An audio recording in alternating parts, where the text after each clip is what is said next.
So I was going to ask you, was today day number one back at work, Clark, or were you back yesterday? I was back yesterday as well. Ah, right. On Friday, he's going to say no. No, I started back on Saturday. Started back on Saturday. That's not too bad. So So you're 2 days in. That's all right. You've only got 2 days to go, mate. I would do if I was on holiday on Tuesday. Another holiday. Well, I've got a wee do on Monday night. Tomorrow night there's a 60th birthday party tomorrow night. Goodness, imagine that. Another one. Oh, yes, I know. I don't know. You and I have had a few of them over the last 12 months or so. Really quite a few, yes. I know all these friends of ours that are turning 60. It's quite amazing that. I know. Aye, it's great. Very it's good. Great. So you're going out for an evening tomorrow evening. So obviously it's going to be a good evening. It's going to be an excellent evening because you can't go to your work on the Tuesday. No, I'm not saying I can't go to my work. It has been advised that I should maybe not try. Yes. Yeah. Well, that makes Monday night even better.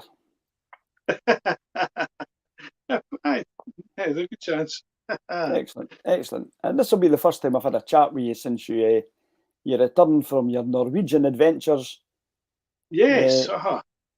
I should have put my Norwegian shirt on tonight, of course. I never thought of that. Oh, I expected you to have a set of horns on your head, Ken, with a hat like you're sitting here with. Well, according to the historian on board the ship, Norwegian men Vikings didn't have horns coming to their helmets. So what came out the helmets then? There were 2 days. Just mere helmet. Oh no, see that spoiled the myth and the legend that is well, Viking. It's created myth. Well, what they're saying, if you think about it, if you've got a horn on your head, then your combatant who's coming against you just has to grab you by the head, and he's got your neck. Also, I suppose so, but also you can run into him head first and then impale him on said horns. Aye. Well, the thing is, you're looking, dude, you're not seeing where you're going, so the chances are you've got an axe through the back of your neck. A clunk in the back of the head, aye. That's maybe where I went wrong with the rugby and all these days. That's what's wrong. It's that tackling position of having your head stuck down between your legs that you can't see where you're going. Aye, anyway. Open your eyes as well. That's all the thing. But all in all, you've had a lovely time away, and we're now back for a couple of wee drams over the next couple of weeks before I head off. And yes, that's a great idea. That's a great idea. Not that I didn't have a few drams when I was away. Well, I was going to ask you that. Did you partake in any of their local drams? Did they have? Well, there was only one. There was only the one on the ship that we get on our drinks package, and it was fine. So and they were quite pleased to give you doubles off it at any moment. So all right, I see. Well, that's good. It was fine, Reminded me a wee bit of White and Mackay, actually, the White and Mackay blend. So, right. Quite palatable when you're out and you've had several glasses of red wine with your dinner and a few beers, maybe a wee gin and tonic, and then a couple more beers, and you're ready for a wee half. And at that time, something that tastes like White and Mackay is perfectly adequate. Yep. Well, I'm glad you enjoyed it. I'm glad you enjoyed that. So I look forward to hearing more about that. Tonight it's a new one for us. It is. New one for me anyway. Yes. I mean, we've had Ardbeg before. We've had the 10-year-old Ardbeg before. But tonight we're going to do the An OA, if that's how we pronounce it. The An OA. So I'm quite looking forward to this. I do like an Ardbeg. I mean, I've kind of, my palate over the years has kind of changed slightly, and I went for some of the more kind of Speyside malts that I enjoyed when I first started getting into malt whiskey, to now developing that peaty taste, and the Islay malts I particularly like. And Ardbeg wouldn't be at the top of the list for me, to be fair. I much prefer the Colila, and I like a Bunnahabhain. Yes. But Ardbeg, I do like an Ardbeg, so I'm quite interested to see what this one tastes like. So, aye. So I don't know if I poured mine up a wee while ago, but I wanted to let it breathe. So. You did well. Well, I poured mine about 25 minutes ago, maybe. Right. So I'm hoping I didn't want to breathe too much because the angels are on the way with it. Well, I was going to say these angels will be muchly grateful and appreciative of the fact that you've shared quite a considerable amount with them this morning.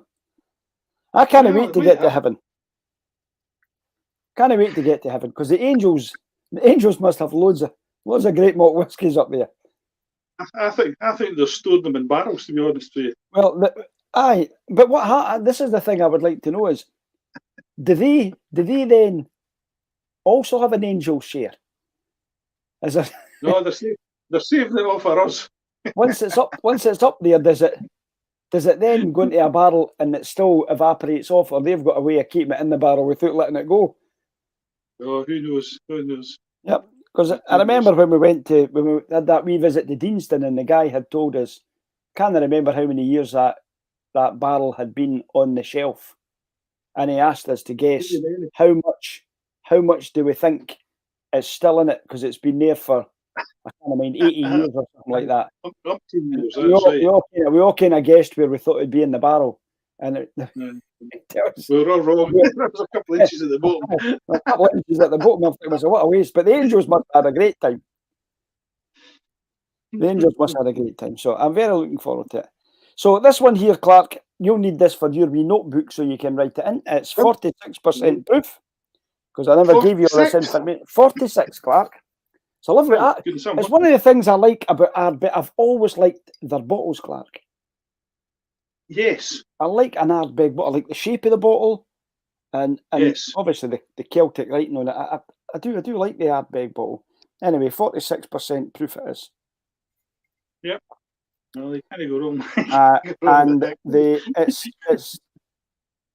the kind of they marry it together, and the whiskey in several different casks, it said, including new charred oak, PX sherry, and first fill bourbon casks. So that in itself, that it's been sitting there and it's been in sherry and bourbon and first and oak casks, you know, I'm expecting a lot of this to have great nose and great flavour when we get to it. That's once I can get through the peatiness, because obviously Ardbeg is always going to have that peatiness in it, and it's tasting and nose. The thing that we noticed about this when you poured it into a wee bottle for me was the colour. Correct. We did say that's what a lovely amber golden colour at all. No. So I take it that's the sherry cask that's making that. I presume that's the sherry and the bourbon that gives it that colouring that's there. Yes. But it's a lovely golden amber colour. I like the colour of it. It is. It's nice. Aye. I'm just watching it running down the glass. I can see how salty, sugary that is, and syrupy. Just aye. Coating the glass, lovely. I might have poured myself a generous half, but I might have got a wee bit overexcited with that. well, I thought that since I'm working tomorrow, and you've just told me it's 46%, I'm glad I left the wee drop in the bottle. All right. So I can have that later. Well, it's very helpful that I'm now working from home on a regular basis, so I've just got to get up and wander across the land, and as long as I can get my hair brushed before I sit at the desk, I'm all right. Oh, that's right. Yeah, you don't want to look unkempt for the guys. No, definitely not. Definitely not. So shall we get a wee nose of this? Well, I think we should. As I said, it's a non-age statement, Clark, so there's nothing else we can really write about that. Nah. And that's it. So let's have a wee nose. Right. Your good health. Right, let's have it. Well, it smells like an Ardbeg. And I like that. I do like that. As I said, I'm trying to cut through that medicinal peaty nose first, because the initial part you get right away is that antiseptic, you know. Germaline.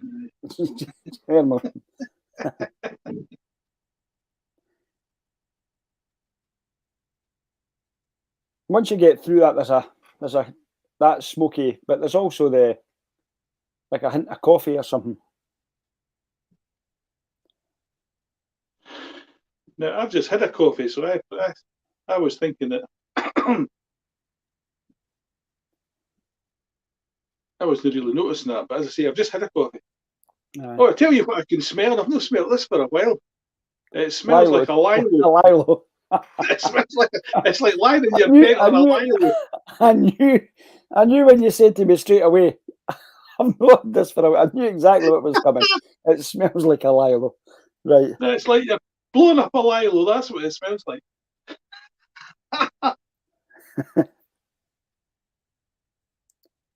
I've not smelled that for a while. Very, very difficult to get. I mean, other than the traditional that I would expect to smell from an Ardbeg, that peaty smokiness, you know, that antiseptic smell, which makes it sound that it's not very good. But that's not true, because I like that nose. Aye. It's the hallmark. It's a hallmark of an Ardbeg. If anybody said to you, I think if somebody tasted me and said, "Have a nose at that," I would go right away. That's an Ardbeg. You would know right away that that's an Ardbeg. That's right. It's like drinking whiskey on a camp bed. That's what it's like. I'm not sure we're really selling it to anybody here at the moment. It depends if you like camping or not. Well, if you like camping, that might be the case. Or blowing up lilos, whatever takes your fancy. Anyway, shall we take a wee mouthful of this and see what we get when we start to let it run out our palate? But nose-wise, typical Ardbeg. I would expect that. Aye, it just smells like an Ardbeg. I always seem to find it, Clark, when once I've had a taste of it and then I go back and nose it, I tend to pick up a wee bit. It smells a bit different. That's right. Aye. So, Slange, your good health. Cheers.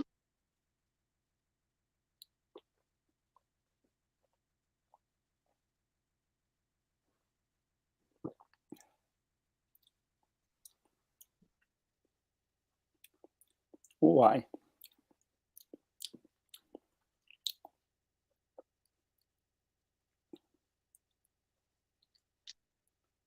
Now it doesn't taste immediately like your average draft until you swallow it, and then when you swallow it, you get a mouthful of salt. It's quite salty. Aye. And it's got a long finish to it. But now in that finished part of it, I'm starting to get. It's quite peppery. It's quite sherry-ish. You've got all that kind of fruitiness that I'm looking for that you would get at that end. But that's just all sitting resting on my tongue at the moment. The initial part. I mean, there's no burn. I'm starting to get. Funnily enough, I'm starting to get a wee burn now. But I'm a minute and a half after I've actually swallowed it that I'm actually starting to to feel it in my chest. I need to taste it again because all I've got now is the finish. All I've got is just this salty. Salty. It is very salty. It is quite salty. So we need to have another taste just so I can. I kind of agree with you. I'm trying to swallow it so quick this time.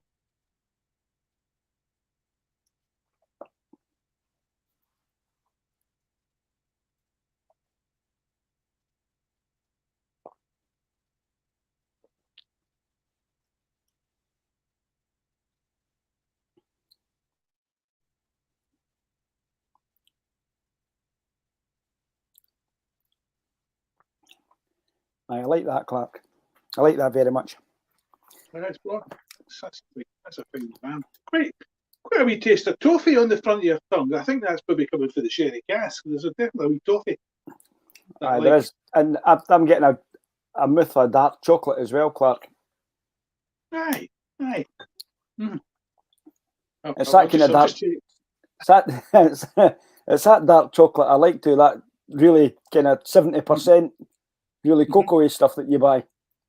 Black and Lazars or whatever they're called. They're black and green, I think. That's really nice. But I'm also got that oil of cloves. You know that clovey stuff that you rub on your gums? When my mother used to get to me, if you had a wee bit of toothache, she'd get a wee bit of oil of cloves and she'd rub it up on your inside of your gum. There, that'll get rid of that. It'll leave you a numbness on your and I'm getting that on my top, just under my top lip, on my gum. It's quite like that clove numbness. Yeah, I would say my tongue's going numb now. My tongue's going numb. If I keep drinking this, I'll not be able to speak. Well, that's true, Clark. It's going I was about to drink that, mate. Your tongue's wet numb.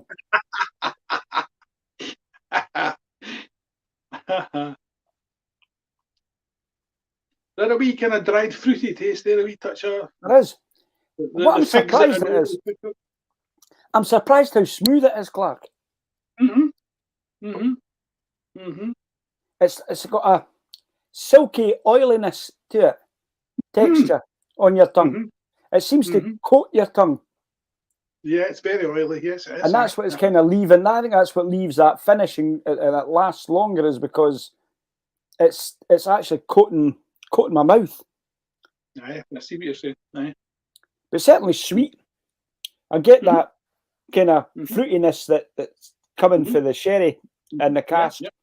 Yep. And for it being 46% proof, it's actually it's not overpowering. I would have expected to have more of a, not harshness, but it is peppery. But I would have expected more when you swallow it. You get that burn, and I'm not getting that burn.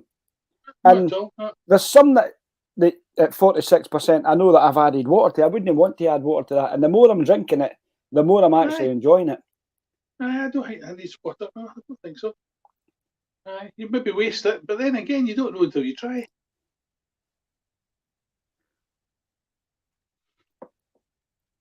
I'm going to describe this.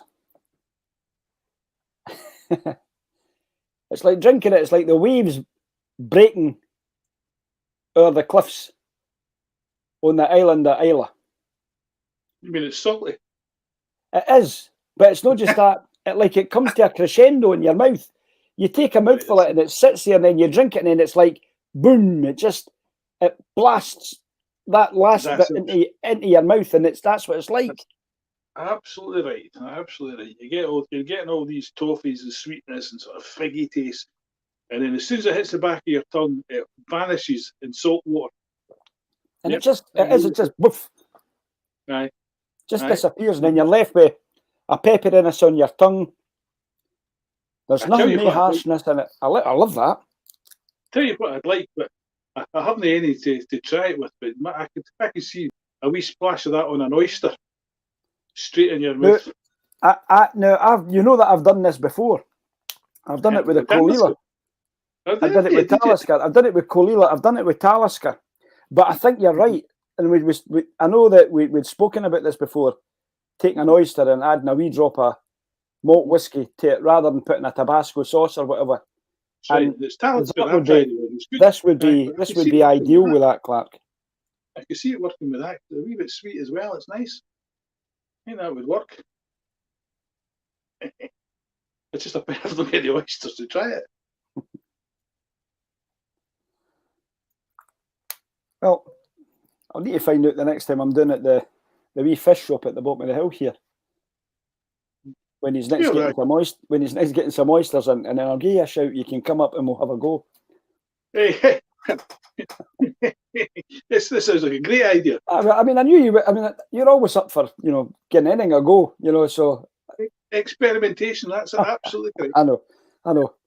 I can always rely on you. That's why we get on so well, and we're good pals. Absolutely. I can always rely on you when it comes to. Come on, we'll have a go at this. Aye, all right then. And vice versa. I like this idea that I put an idea in your head and then you run with it and I get the benefit. I think that's a great idea. For me, the nose hasn't changed much, Clark. Like I sometimes get. It just smells like a lilo. That's all. It's taking some of that. For me, it's taking some of that antisepticness away from it. That's right. It just to me, it's just got a rubbery smell now. Is that lovely or rubbery? Wouldn't that be rubbery? I can't tell if it's because your tongue's now went numb. It's just rubbery. That's right. I didn't usually slur my speech quite usually this quickly. not as quickly as that. Aye. Well, I've gave it some numbers if you want to get some numbers. Oh, I just got took a quicker sip and swallow that time, and it made my eyes water. But there was a quick burst or something else there, and then it was gone, and I didn't quite grasp what it was. Aye, it's bra, Willie. It's bra.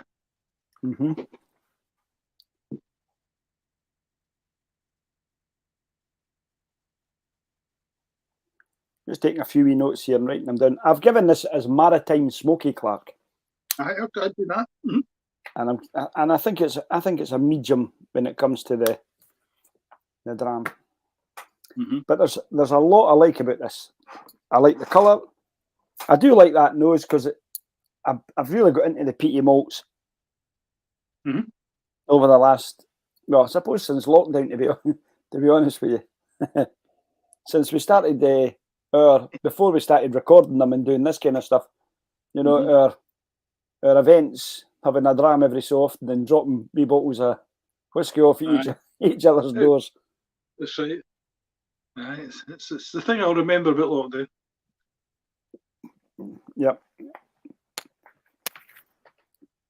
Certainly, if it hadn't been for lockdown, we wouldn't have started doing this and having a bit of fun on a Sunday night or a midweek night when you weren't at your work the next day, and just having a dram and having a chat. It's probably the thing that kept me sane during that lockdown period when I couldn't get out of the house. Sanity. Well, good. Very good.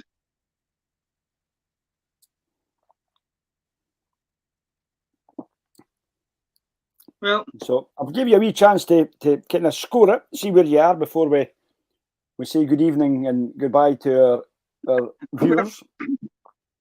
I like it, but I think it's a typical Ardbeg, and apart from the kind of sweet, kind of toffee kind of start there, it is typical, and your finish is just salty oily salt. That's all there is. There's not a great deal in the palate apart from what I've said, and the nose is all generally rubber. So, right. Although I can see there's going to be a disparity here when it comes to our scoring. I can already tell that we could be miles apart here. I'm trying to let you down gently. Now, I'm going to say it's a good half, right? There's nothing wrong with it. It is a lovely half. But didn't buy me a bottle. But you buy me a bottle if you like. I'll be coming down so I can drink it. Aye, well, that would be fair enough. I'd be fine with that. There's nothing better than drinking whiskey with pals. No, definitely not. If you could help it. Definitely no. So tell me what you've done. I've really enjoyed it, Clark. I mean, you're right. I mean, I think the nose, typical nose, that peaty, smoky, antiseptic type nose. That's it. Palate. I think a lot of the palate kind of gets lost, like you're saying, because of that antiseptic that you get for it. I think it's the cloves in it. I think it's kind of clovey, and it kind of numbs your mouth in that way, but no too much. I love the pepperiness of it. I prefer the finish. I like that finish. That just the bush it gives you, and it sits on your tongue, and you're left with that flavour sitting there. I think it's a great dram, and I've given it an 87.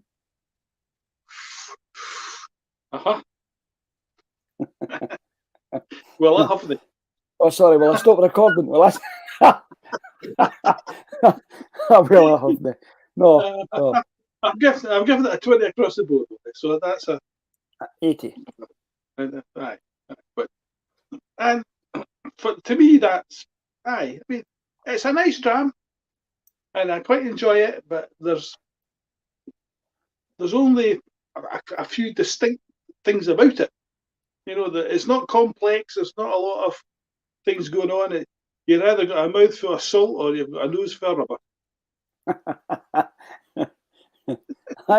Well, and that's fair enough. I mean, that's each to their own. As I said, we're no all that kind of way inclined. I've got a 10-year-old Ardbeg here that I've given you a wee measure of that we'll do another evening. We might do that at our next one, and then we've got these 2 pages kind of back to back as how we've scored them. But then I've got all these wee bottles that we need to get together and taste. So we need to get that, and then we've also got to get our buddy on and find out what he thinks. We've got all these drams that we bought for my daughter's wedding, which we never got the chance to taste. So we sitting in my drawer here. I know, so we need to get Kenny involved with that. I've got Cliff, who is going to do a blind tasting with us. He's got some whiskies here that he's going to drop off at the house for you and I to do a blind tasting with him in the next couple of weeks. So Cliff's in France at the moment, so we'll get him roped into it, and then I'll get my buddy Vic up north to come on and do a tasting with us as well. So we'll go through a couple of things. I mean, he's gave me a few bottles down here, so that's what I'm saying. I think we'll maybe do the Glen. What was that? We've got the Glen Cadam. We might do the Glen Cadam, Clark, with Vic or something like that. But we'll catch up with him. He's trying to do his 100 drams in the year, and I know he's already been in Australia at his boy's wedding. So he's kind of hard to do 100. Not hard to do 100 drams a year. We've done that. I know. But you need to do about 3 tastings a week to get to where we need to be to catch to do that, and he's already behind time, so he's going to have to up his game to get to that stage, and that's an awful lot of whiskey. I don't know. We're supposed to be drinking responsibly. I don't know how responsible that would be to try and get to the 100 drams. I put my responsible whiskey drinking T-shirt on tonight. We can read it. I don't know if you can read it or not. We can read that without any problem. Anyway, we'll say good evening and good night to our friends who join us, if they're live on YouTube or they're going to pick us up later on. We'll do our usual wee bit that you can find us on inthetastingbothy.com or you can find us on Instagram, The Tasting Bothy. And I know that's where a number of folk have picked up on us previously. And I know that's where Cliff picked up with me and said, look, let's do a taste and we'll get some stuff over. So he was waiting for me just to have my operation and get back to a kind of reasonable line of health where we are. And I'm now back playing 5-a-sides and whatever. So and exercising. So I just need to get my fitness back up. But I'm fit enough to drink a dram, so that's fine. I'm pleased to hear that. So we'll end the broadcast. We'll catch up with everybody later on. And have a good evening, folks. Thanks for joining us. I hope you've enjoyed it. Please leave any comments you want. Keep them clean on the YouTube channel or on our webpage in thetastingbothy.com. And other than that, have a great evening. And remember, please drink responsibly. Take care now. Bye-bye. Good night.